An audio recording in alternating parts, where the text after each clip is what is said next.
अस्सलाम वालेकुम नाज़रीन, अव्हां ॾिसी रहिया आहियो सिंध वॉइस जो प्रोग्राम सिंध मॉर्निंग। मां हवा जी मेज़बानी यसरा खून तव्हांखे पंहिंजे प्रोग्राम में दिल जी गहराइनि सां भली कार थी कयां। जीअं त नाज़रीन असांजे प्रोग्राम जो बल्कि तव्हांजे प्रोग्राम जो फॉर्मेट तव्हांखे ख़बर हूंदो आहे त असां हर रोज़ प्रोग्राम जे स्टार्ट में प्रोग्राम जे शुरू में अव्हां सां हिकु ख़बर शेयर कंदा आहियूं ऐं अॼु उहा जेका ख़बर आहे उहा रिलेटेड आहे धाड़ेलनि सां।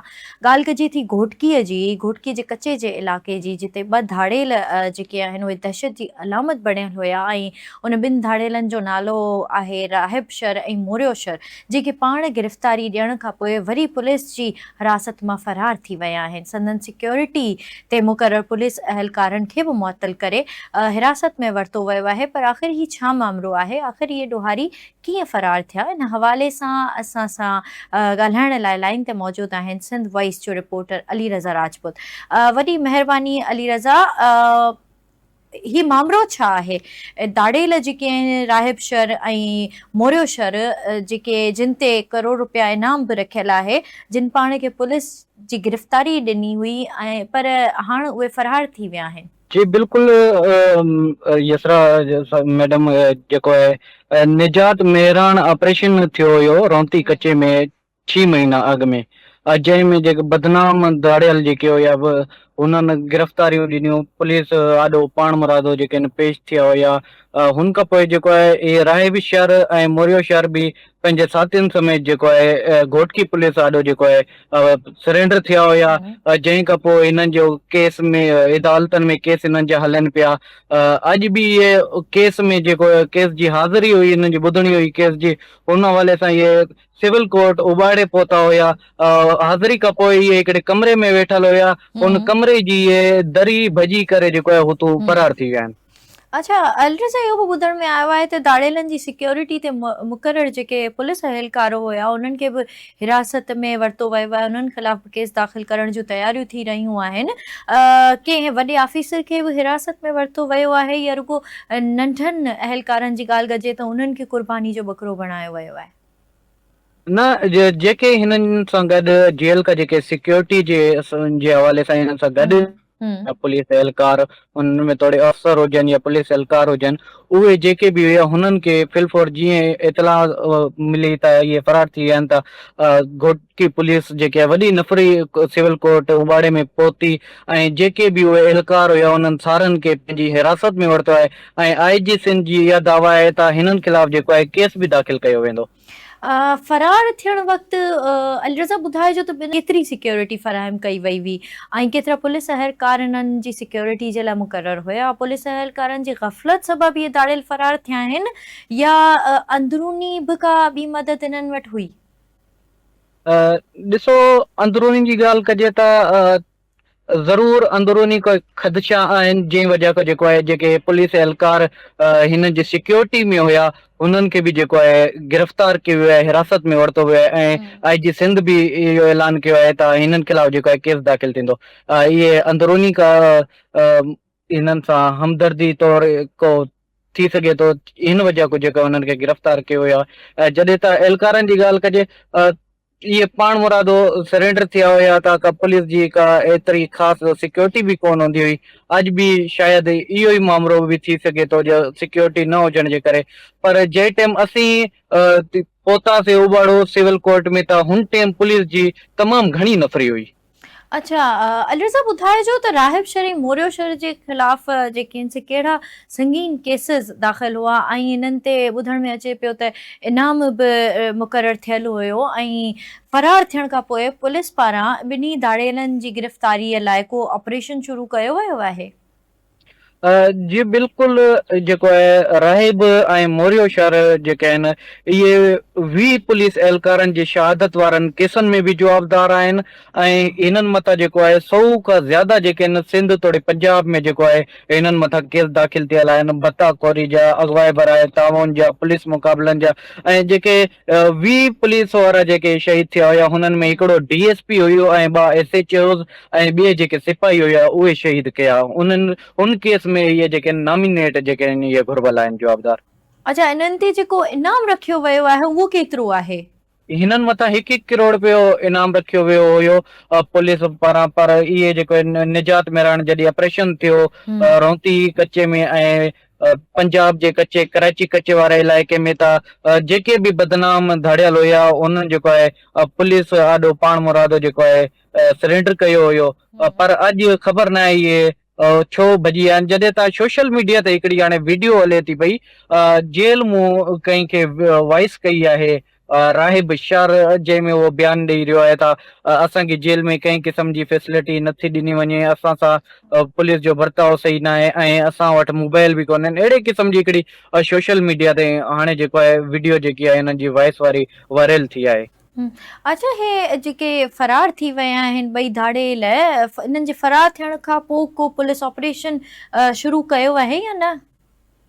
जी बिल्कुलु, जीअं हिननि जी ख़बर वायरल थी आहे फरार थियण वारी, त ॾेहरकी पुलिस ऐं घोटकी पुलिस जेकी आहे थरतले में अची वई आहे। जगह जगह ते नाकाबंदी कई वई आहे ऐं हिननि जी ॻोल्हा लाइ जेको आहे सख़्तु जेको आहे ऑपरेशन कयो पियो वञे। जी, वॾी महिरबानी अली रज़ा अवां जी, जो अवां असांखे ताज़ा तरीन सूरत हाल खां आगाह कयो। जी नाज़रीन, अचो तव्हां जी मुलाक़ात करायूं था हाणे अॼु जे स्पेशल गेस्ट सां, जेके अॼु असां डिस्कस कंदासीं उहे दिलि जे बारे में ॻाल्हियूं हूंदियूं, दिलि जी बीमारियूं कीअं थियूं थियनि नौजवाननि में, जेका हाई ब्लड प्रेशर जे करे या हाई कोलेस्ट्रॉल जे करे या दिलि जो जेके बि मुख़्तलिफ़ बीमारियूं आहिनि ऐं उन्हनि जा इलाज आहिनि, उन जे बारे में असां ॻाल्हाईंदासीं। अॼु असां सां गॾु स्टूडियो में मौजूदु आहिनि डॉक्टर फैसल ज़िया साहब, जेके पाण कार्डियोलॉजी कंसल्टेंट आहिनि ऐं कार्डियोवस्कुलर रिहेबिलिटेशन स्ट्रेटेजिस्ट आहिनि। उन खां अलावा चीफ स्ट्रेटेजिस्ट ऑफ IECPA आहिनि। अस्सलाम वालेकुम सर। वालेकुम अस्सलाम सर, वेलकम कहते हैं हम आपको आपके अपने प्रोग्राम में, हमारे अपने प्रोग्राम में। कैसे हैं आप? खैरियत से हैं? अल्हम्दुलिल्लाह ठीक ठाक। आप कैसे हैं? आप लोग ठीक ठाक हैं? अल्हम्दुलिल्लाह। बहुत अच्छा प्लेटफॉर्म स्टार्ट किया है, Thank you. इससे तो आई एम वेरी ग्लैड कि हम अपने ही सूबे में चीज़ों को प्रमोट कर रहे हैं। बिल्कुल ऐसा ही है। और सर, अब बात करते हैं, जब भी हम किसी अच्छे काम की, तो हम समझते हैं कि जो भी हमारे पास इल्म है या जो भी अच्छी बातें हम लोगों तक पहुंचा सकते हैं, वो डजंट मैटर कि क्या प्लेटफॉर्म है, बस वो बात आगे तक पहुंचनी चाहिए। Definitely. इसी तरह से Definitely. डॉक्टर साहब, सवाल का सिलसिला जो है वो शुरू किया जाता है आपके साथ। पहले तो मुझे बताइए कि दिल के अमराज कौन कौन से हैं और किन किन का इलाज जो है वो मौजूद है, और ख़ास करके अगर हम बात करें अपने नौजवानों की, तो आजकल जैसे हाई ब्लड प्रेशर या दीगर अमराज जो है वो आजकल की नौजवान नस्ल में क्यों पाए जा रहे हैं इतने ज़्यादा?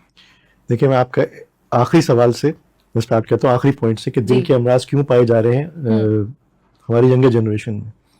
सेडेटरी लाइफस्टाइल, यानी हम बैठे रहते हैं, जंक फूड, एक्सरसाइज का ना होना, निकोटीन का इंटेक हमने एक हैबिचुअल बना दिया है, और एक समझे कि हम समझते हैं कि जी हमारा ये एक तरह से स्टेटस सिंबल है।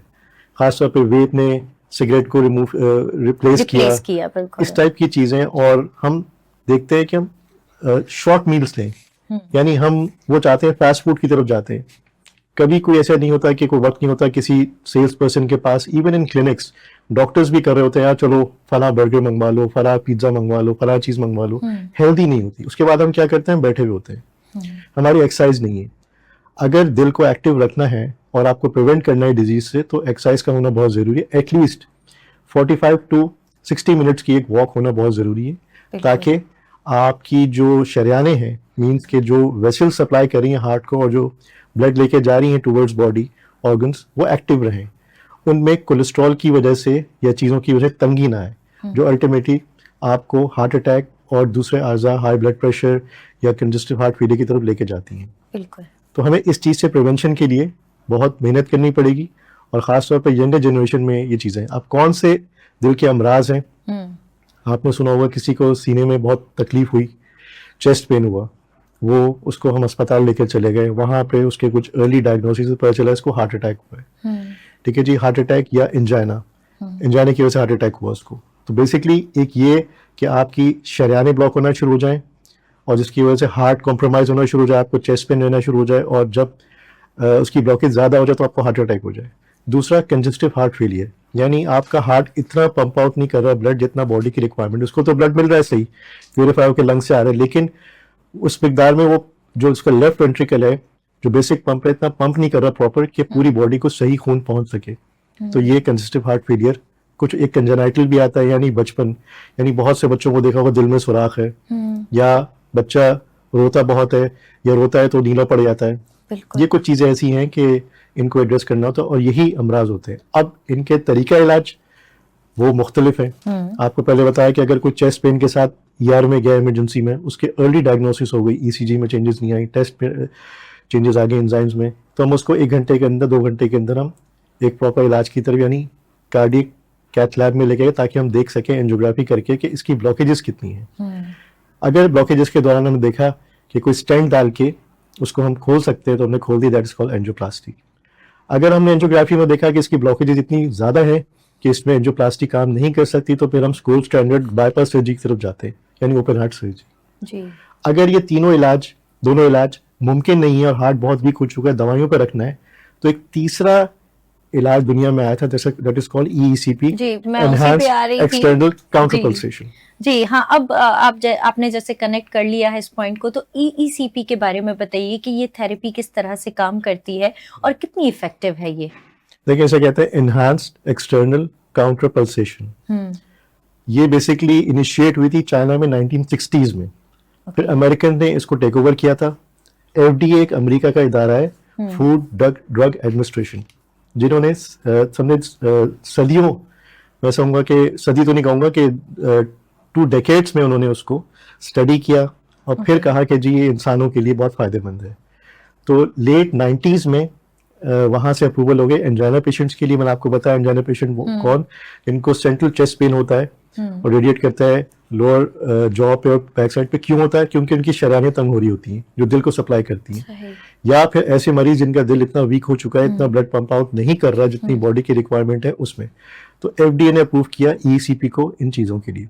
अच्छा, EECP में और ये जो रवायती इलाज है हमारे जो यूजुअली है, वो रवायती नहीं, वो बेसिकली गोल्ड स्टैंडर्ड्स हैं। ओके, वो हमने रवायती डाली, वो बेसिकली गोल्ड स्टैंडर्ड है। अगर आपका बाईपास जरूरी है तो जरूरी है, एंजियोप्लास्टी जरूरी है तो जरूरी है, अगर नहीं हो सकता तो फिर ये तरीका इलाज बहुत हेल्पफुल है। ठीक, ये वैसे मतलब ये जो EECP का पूरा आपने जो थेरेपी बताया, ये कितनी इफेक्टिव होती है? देखिए, depends on patient to patient हम क्यों देते हैं। जिनका बाईपास नहीं हो सकता, जिनकी एंजियोप्लास्टी नहीं हो सकती, या हार्ट बहुत वीक है, ये 35 डेज की थेरेपी होती है, जिसमें एक मशीन जैसे EECP डिवाइस होती है, उसके थ्रू हम बड़े बड़े न्यूमेटिक कफ्स जैसे बाईपास कफ होते हैं, काफ, थाइज, लोअर एब्डोमेन से बांध दिए जाते हैं। ये सिंक्रोनाइज होते हैं हार्ट के साथ, जो हम एक मशीन के थ्रू देख रहे होते हैं, ECG मशीन के थ्रू। इस पे हवा भरती और निकलती वैसी है जैसे एक ब्लड प्रेशर के आले से निकलती है, लेकिन ये ECG साइकिल के साथ चल रही होती है। इसका काम ये होता है कि खून का दौरानिया टांगों से दिल की तरफ इंक्रीज करें, तो जहां जहां ब्लॉकेजेस हैं वहां पे नेचुरल बाईपासेस खुलना शुरू हो जाते हैं। अल्लाह की कुदरत है, वो नेचुरल बाईपासेस वहां पे खून पहुंचाते हैं जहां खून नहीं पहुंच रहा। तो फिर आपका जो एंजाइना की सिम्टम्स हैं और ये सब चीजें एलिमिनेट हो जाती है। बाईपास सर्जरी में हम क्या करते हैं कि हम टांग की शरेयान लेके या एक सीने की शरेयान लेके बाईपास लगा देते हैं उसको, ताकि खून पहुंचे। इसमें क्या होता है, नेचुरल बाईपासेस को खोला जाता है। वो अर्ली करेक्शन यानी 4-5 घंटे के ऑपरेशन के बाद ठीक हो जाता है। लेकिन अगर जिनका बाईपास नहीं हो सकता, ये करवा चुके हैं, तो ये कोलैटरल्स हेल्प आउट करती हैं वहां पे जहां पे बाईपास नहीं लग सका या जहां पे बाईपास मुमकिन नहीं था। ठीक, अच्छा सर, इसमें कुछ लिमिटेशंस हैं इस थेरेपी में, लाइक एज लिमिटेशंस, या कभी कोई ऐसा आपके पास पेशेंट आ जाता है जिसमें कुछ और बीमारियां होती है जिसकी वजह से ये थेरेपी काम नहीं कर सकती, या आप ये थेरेपी उस पे इफेक्टिव नहीं रहती, तो इज देयर एनी लिमिटेशन? देखिए, लिमिटेशन, कॉन्ट्राइंडिकेशन, प्रिकॉशंस दोनों चीजें होती हैं। ऐसे मरीज जिनकी वेल्वुलर डिजीज है, आपने आम में सुना होगा, लोग बोलते होंगे इसके वॉल बनते जी, वो वॉल और शरेयानें अलग चीज होती हैं। हार्ट 4 चेम्बर्स होते हैं, 2 अपर, दो नीचे के, right atrium, left ventricle, right ventricle. खून एक जगह से दूसरे चेम्बर में दरवाजों के थ्रू जाता है, जिसे हम वेल्व्स कहते हैं। अगर वेल्व खराब हो जाए तो उसका सिर्फ एक ही इलाज है, उसको रिप्लेस किया जाता है। या तो हम एक ऐसी टेक्निक है जो प्लास्टिक की तरह से प्रोसीजर से करते हैं, या फिर ओपन हार्ट सर्जरी करके करते हैं। ऐसे मरीज जिनकी वेल्वुलर डिजीज है, उसमें ECP का कोई रोल नहीं है, नहीं काम कर सकती। और जहां तक एज लिमिटेशन, इसमें कोई एज लिमिटेशन नहीं है। सही। एल्डरली पेशेंट्स, मैंने 90 पेशेंट्स किए हैं और माशाल्लाह उनके बहुत अच्छे रिजल्ट्स हैं। अच्छा, जबरदस्त। तो ये पाकिस्तान में है? जी, 2002 में पाकिस्तान में स्टार्ट की थी एक कंपनी ने, मैंने एज अ डायरेक्टर उसको लॉन्च किया था। हमारे जो क्लिनिक्स थे कराची में, इस्लामाबाद में, पेशावर में और लाहौर में, यहाँ पे अवेलेबल है। अब कुछ और लोग भी इनिशिएट कर रहे हैं सही। और हालिया में इसको दुबई में इनिशिएट करके आया हूँ, मैं वहाँ पे इसको रन कर रहा हूँ। सर, कराची में ये फैसिलिटी कहाँ पे? जी बिल्कुल, कराची में 2-3 जगह अवेलेबल है।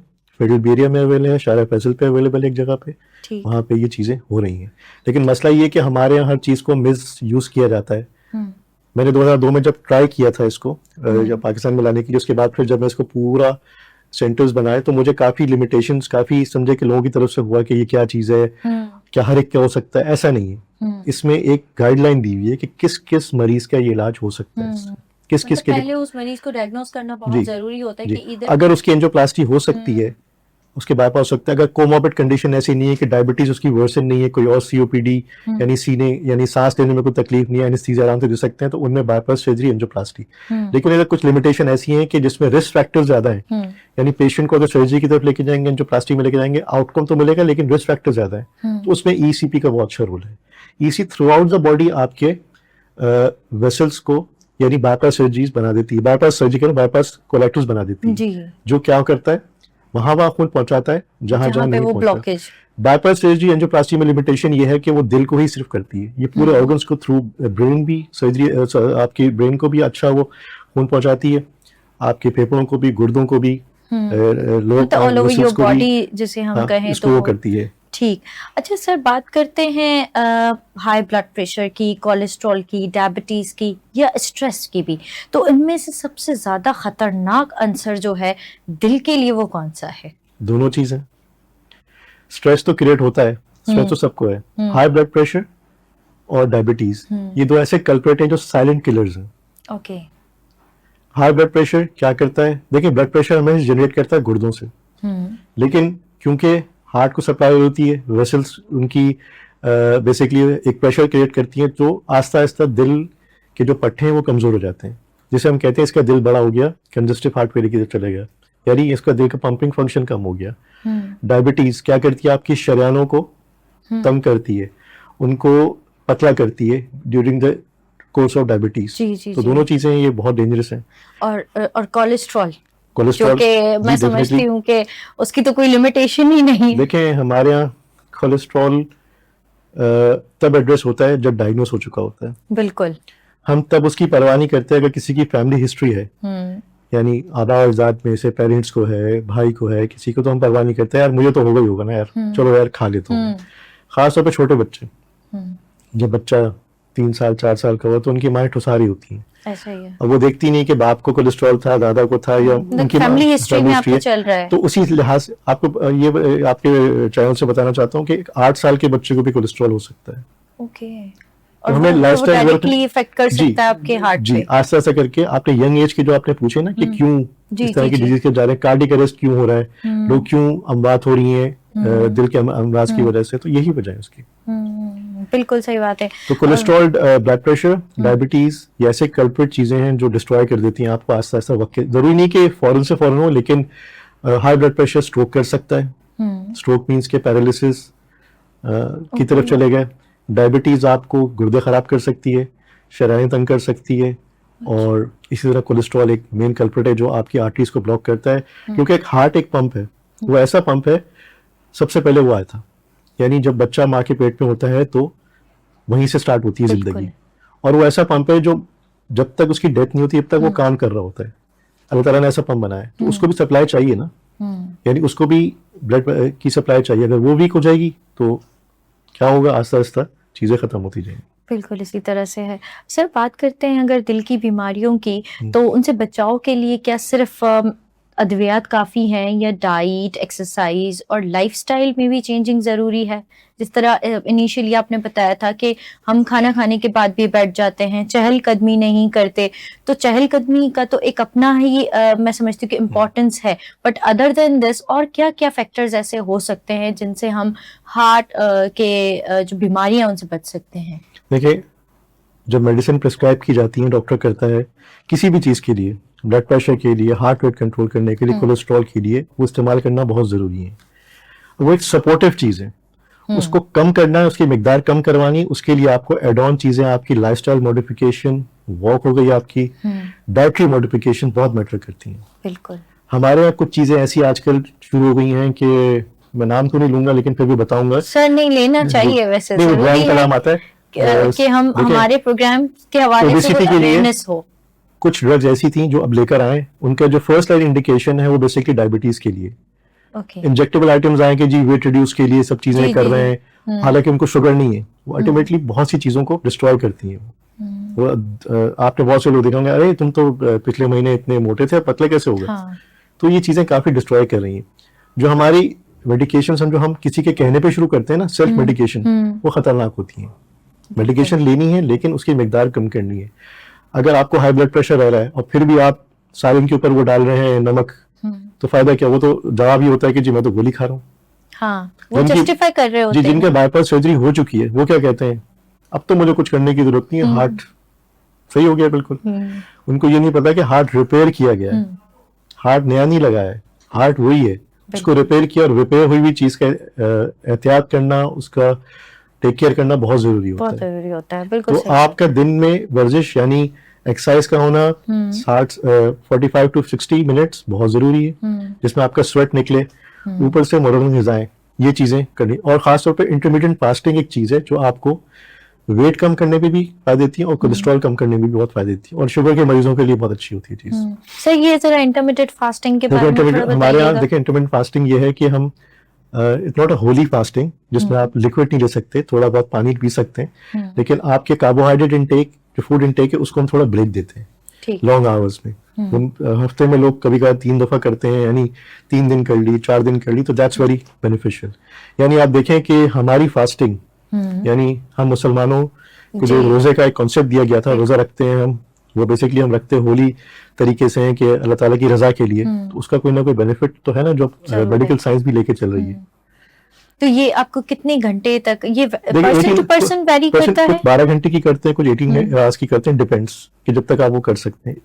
It depends on weight as well. This is a very alternative to those medicines जो आजकल लोग लगवा रहे हैं, injectables, just to make slim. और जो फार्मास्यूटिकल कंपनीज को प्रमोट कर रही हैं, यूएस बेस्ड है वाला, उनको भी पता है कि ये चीज हम लाइफ टाइम पेशेंट को देंगे तो ही फायदा होगा, जहां वो छोड़ देंगे वो दवाइयां, वो चीजें होंगी। ये चीजें जो है, diet modification, exercise, intermittent fasting, ये तो आप कभी भी कर सकते हैं और आपका वेट रिडक्शन हो जाएगा। सडन वेट लॉस बहुत ज्यादा नुकसानदेह है।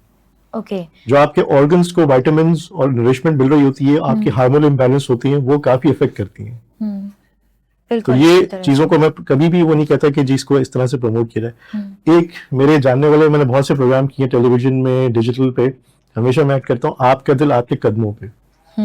यानी आप चल रहे हैं तो सर्कुलेशन आपकी बेटर हो रही है through out the body, heart को अच्छा वो मिल रहा है, हार्ट अच्छी तरह से साइकिल वो चल रही है। इसकी एग्जांपल ऐसी है, घर में वाटर पंप्स होते हैं, कुछ ऐसे के लिए बंद कर दूं मैं, 1 महीने के बाद आके मैं खोलूंगा तो क्या होगा, कचरा आएगा, पानी प्रेशर से अजीब सा आएगा।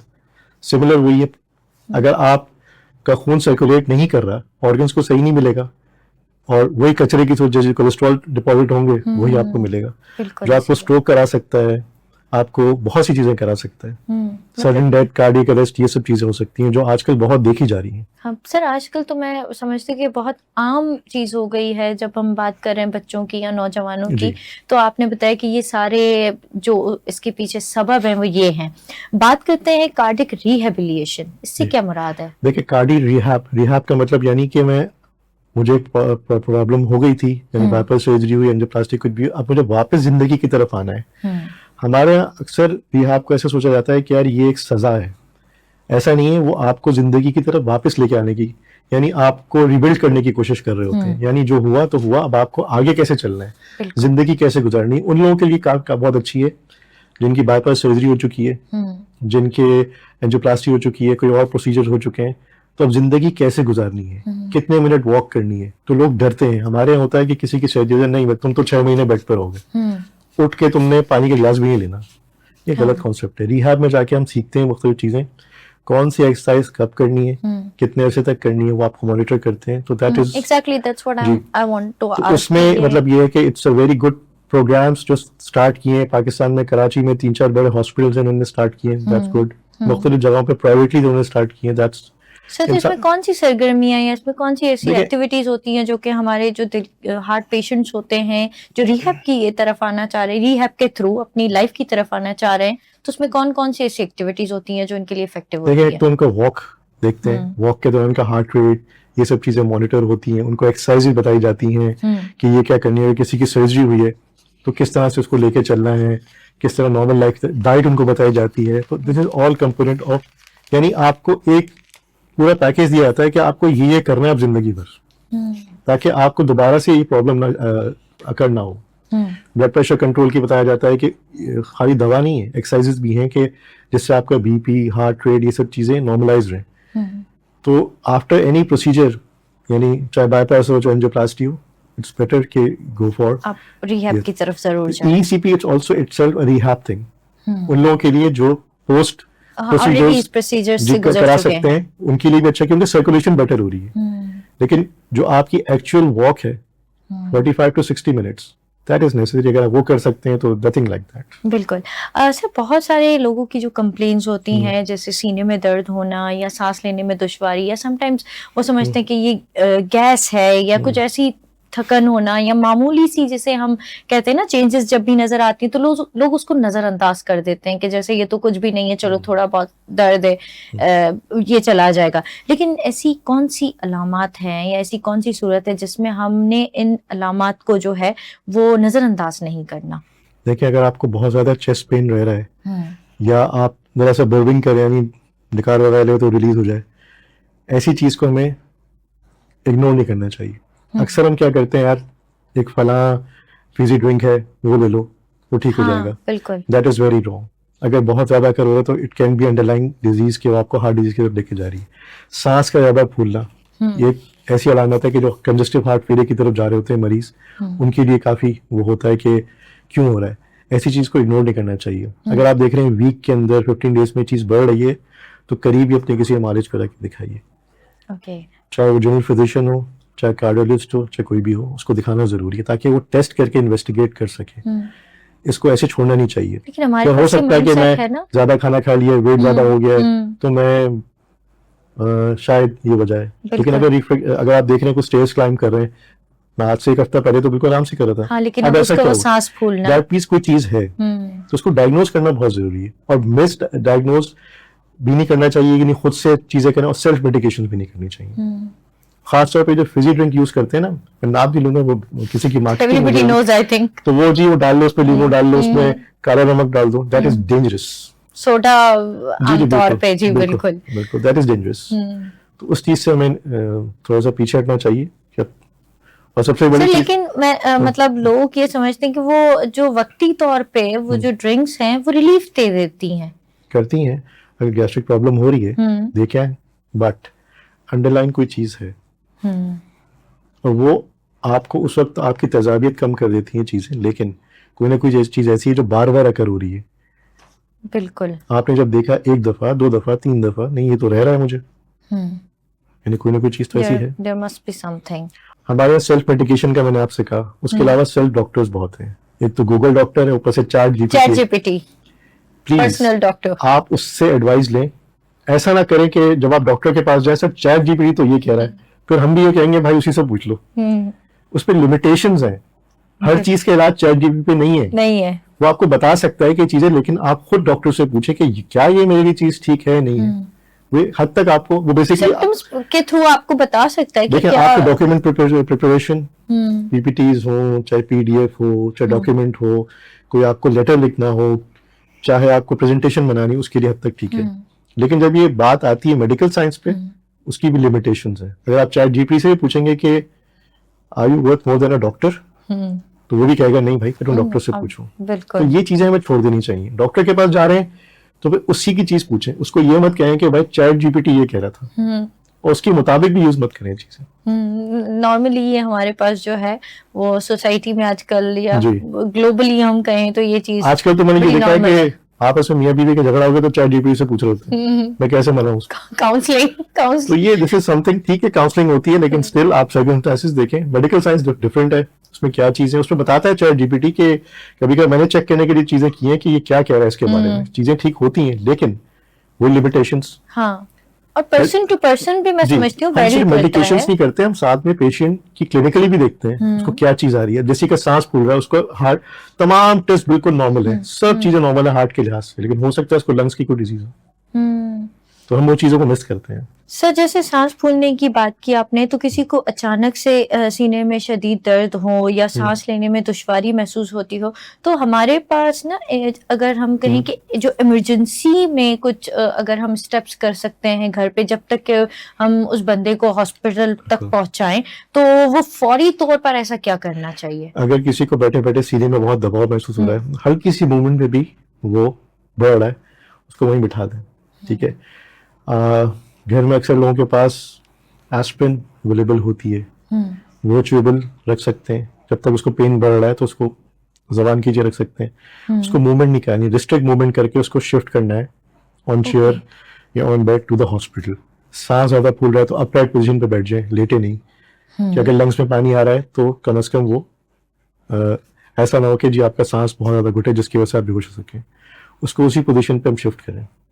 ये रेमेडीज नहीं करें कि लंबे लंबे सांस लो, ये लो। अगर बहुत ज्यादा एक्सेसिव बन रहा है तो उसको स्टेबल करके वहीं पे और फिर उसको शिफ्ट करें घर पे और हॉस्पिटल में। ओके। और हॉस्पिटल भी वो देखें जो करीबी, अगर आपको ऐसा लग रहा है क्योंकि this is related to cardiology, करीबी कोई बड़े उसका ऐसा है इमरजेंसी अच्छी है वहां पे लेके जाए। आम जीपी के पास लेके मत बजाएं, वो भी कर सकता है लेकिन स्टिल ये इमरजेंसी ऐसी है ये एड्रेस हो इमरजेंसी डिपार्टमेंट। डॉक्टर साहब बताइएगा, ये जो दिल की इतनी सारी चीजें हमने पूरे दिल को जो डिस्कस किया है, इससे बचने के क्या तरीके हो सकते हैं, क्या एहतियात हम बरत सकते हैं? ये जो जैसे बच्चे हैं हमारे या नौजवान हैं हमारे, इनमें जो रेशो अगर हमें नजर आता है हार्ट अटैक्स का या कार्डियक अरेस्ट का, तो ये किस तरह से हम इससे बच सकते हैं? देखिए, सबसे पहले हमारी डाइटरी हैबिट्स, हमारा सेडेटरी लाइफस्टाइल, इससे निकलना जरूरी है। डाइटरी हैबिट मींस कि हम जो हाई कोलेस्ट्रॉल फास्ट फूड लेते हैं उससे बचना बहुत जरूरी है। मुरब्बा ग़िज़ाएं उससे परहेज करें। वेजिटेबल्स हैं, एक देखें अल्लाह ताला ने हमें दिन दिए ना, हफ्ते में कितने दिन है? 7 डेज। उसमें आप डिस्ट्रीब्यूट करें कि क्या क्या खाना है, क्या क्या करना है। अब जरूरी नहीं कि रोज ही आप कत्ल कर रहे हैं। कत्ल मीन्स के गोश्त खा रहे हैं। सब्जियां अल्लाह ताला ने दी हैं, जो बहुत से वेजिटेबल ऐसे हैं जो बहुत अच्छे वापस कर सकते हैं, उनको पूरी बनाना भी रखें। और टाइमिंग ऑफ द मील, ये बहुत जरूरी है। सुबह दोपहर शाम 3 मील्स लेता आम इंसान लेता है, तो उसको टाइम पे लें, क्वांटिटी उतनी लें जितनी रिक्वायर्ड है। बहुत ज्यादा पेट भर के ना खाएं, सुन्नत तरीका भी नहीं है। उसके बाद फिर एक्सरसाइज। अच्छा, एक कॉन्सेप्ट हमारे यहाँ है कि खाना खाओ वॉक पे चले जाओ, नहीं। उसके बाद आप 10-15 मिनट बैठे, उसके बाद फिर आप चहलकदमी जो भी करनी। अव्वल तो होता है कि खाली पेट एक्सरसाइज की जाए, दैट इज द बेस्ट। यानी 2 घंटे मील के दरमियान टाइम हो, यानी अर्ली इन द मॉर्निंग कर सकते हैं बिफोर ब्रेकफास्ट, या फिर इन द इवनिंग मगरिब के वक्त, और ये वो कर सकते हैं ताकि आप लंच किया, एम्प्टी स्टमक हो तो ज्यादा अच्छा होता है वो। और जहां तक नौजवानों का ताल्लुक है, ये जो वेप, स्मोकिंग और बहुत सी चीजें आ गई हैं, इससे परहेज करें। ये आपको देखने में, दूसरे को दिखाने में तो अच्छा लग रहा है, लेकिन आपकी सेहत के लिए नुकसानदेह आगे चल के। एक चीज याद रखनी चाहिए इंसान को कि इंसान जब पेन में होता है ना, तो उसके रिश्तेदार, उसके घर वाले उसके साथ होते हैं, जो भी होता है, किसी के होते हैं किसी के नहीं होते, 2 सबब होते हैं, लेकिन पेन बर्दाश्त वो शख्स खुद ही कर रहा होता है। बिल्कुल, सहना उसको खुद ही है। तो वाय कि हम अपनी वजह से दूसरों को भी तकलीफ दें, खुद भी तकलीफ में रहें। और एक्सरसाइज का 45 to 60 मिनट्स हर एक के लिए बहुत जरूरी है, चहलकदमी। इससे आप खुद फिट रहेंगे, आपके सर्कुलेशन बेटर रहेगी, यानी आपके पूरे बॉडी ऑर्गन्स को सर्कुलेशन बेटर मिलेगी, खासतौर पे ब्रेन को। तो एक अच्छा एनवायरनमेंट, अच्छा काम कर सकेंगे। स्लीपिंग पैटर्न्स, यानी 7 से 8 घंटे की वो जरूरी है। रात को जो 7 से, यहाँ पर मैं आपको इंटरप्ट करूंगी, आपने कहा 7 से 8 घंटे, तो नौजवान जो, मैं अगर इस जनरेशन की बात करूं तो वो सुबह 6-7 बजे सोते हैं और फिर जी फॉलो करते हैं, लेकिन वो गलत फॉलो करते हैं। एग्जैक्टली। देखिए, रात की नींद क्यों अल्लाह ताला ने दिन और रात पे क्यों बनाए, उसका कोई वजह होगी ना। जब रात के वक्त आप रेस्ट करते हैं, दिन के वक्त आप काम करते हैं, रात के वक्त आपके ऑर्गन्स को, खासतौर पर लिवर को, इन सबको रेस्ट चाहिए होता है ताकि वो अपने तमाम एक्शन करें जो फूड आपने खाया हुआ है उस पर तमाम बॉडी पे तमाम चीज़ें जो हार्मोन्स है उस तरह से एक्ट करें। अगर नहीं करेंगे तो फिर इसी तरह से आप सही। बीमारी की तरफ चले जाएंगे। बिल्कुल। और ये जो सोशल मीडिया एक्टिविटीज़ हैं मैं तो कहूँगा एक आध कंट्री में मैंने सुना है कि उन्होंने बैन किया रात के वक्त खास तौर पे। इनको चाहिए रात 10 बजे से लेके सुबह 7 बजे तक टोटली इसको बंद कर दे। और सर हमारे अगर आप इंटरनेशनली बात करें, मैं अगर पाकिस्तान के कॉन्टेक्स्ट में बात करूं तो हमारे पास नाइट पैकेजेस होते हैं। जी डेफिनेट, सबसे ज्यादा सस्ता मोबाइल फोन पैकेजेस पाकिस्तान में और सबसे ज्यादा ये चीजें हमारे यहाँ हो रही हैं। जी ऐसा ही है कि तो फिर नौजवान कहाँ इस कमरे में अगर 3-4 लोग बैठे हुए हैं तो उसमें से एक हार्ट का मरीज जरूर है या है उसकी तरफ जा रहा है। तो ये इसका प्रेवलेंस है, तो क्यों ना इससे बचा जाए। बिल्कुल। जी नाज़रीन, प्रोग्राम जो वक्त हाणे पंहिंजी पुॼाणीअ ते पहुचे थो, पर इन खां पहिरियों मां डॉक्टर साहब खे चवंदसि, डॉक्टर साहब हमारे नौजवानों के लिए, बल्कि ये तो एक ऐसी बात है, मैं चाहूंगी सिर्फ हम नौजवानों को टारगेट ना करें बल्कि जो भी आपको सुन रहे हैं उनके लिए आपके पास क्या मैसेज होगा? देखिए, अपना ख्याल रखें, अपनी सेहत का खुद ख्याल रखें। दिन में एक्सरसाइज या वॉक होना बहुत जरूरी है। एटलीस्ट 45 to 60 मिनट से बढ़ा सकते हैं, उससे वो करें। हेल्दी डाइट लें तो आप अच्छी जिंदगी गुजार सकते हैं। एट द एंड वही कहूंगा, तकलीफ आपको खुद बर्दाश्त करनी है, दूसरा नहीं करेगा, दूसरा आपका साथ दे सकेगा, तो अपने आप को तकलीफ में क्यों डालें। बिल्कुल। तो तमाम लोगों से यही है कि एक हेल्दी इन्वायरमेंट के लिए अच्छी एक्सरसाइज, अच्छी खुराक होना। स्ट्रेस सबको होते हैं, हर एक को स्ट्रेस है, लेकिन उसको ओवरकम करने के लिए हम कुछ चीजें कर सकते हैं ताकि हम परफॉर्म अच्छी कर सकें और स्ट्रेस को ओवरकम कर सकें। वो थ्रू फिजिकल एक्टिविटीज आप अपने स्ट्रेस को ओवरकम कर सकते हैं। बिल्कुल। Okay, thank you so much doctor साहब आपके टाइम का, और बड़ी अच्छी गुफ्तगू हुई हमारी। बड़ी मैं समझती हूँ कि मेरी भी इसमें बड़ी जो है वो नॉलेज बढ़ी, दिल के जितने भी अमराज हैं या जितने भी उनके इलाज है, और जो नई जो थेरेपी आपने बताई, बहुत शुक्रिया आपका। नाज़रीन, हाणे असांखे इजाज़त ॾींदा, पर उन सां गॾु मां डॉक्टर साहब जो मैसेज खे अॻियां वधाईंदे मांखे चवंदसि त पंहिंजो ख़्यालु रखो, जो कि तव्हां ई आहियो जेको पंहिंजो ख़्यालु रखी सघो था। उहो सूर तव्हां ई बर्दाश्त कंदा, तव्हांजी तकलीफ़ को को बर्दाश्त नथो करे सघे। इन करे असांखे ॾींदा हाणे इजाज़त। वरी सुभाणे नए महिमान सां गॾु, नए मौज़ू सां गॾु अव्हां जे साम्हूं हाज़िर थींदासीं। तेसिताईं अल्लाह हाफ़िज़।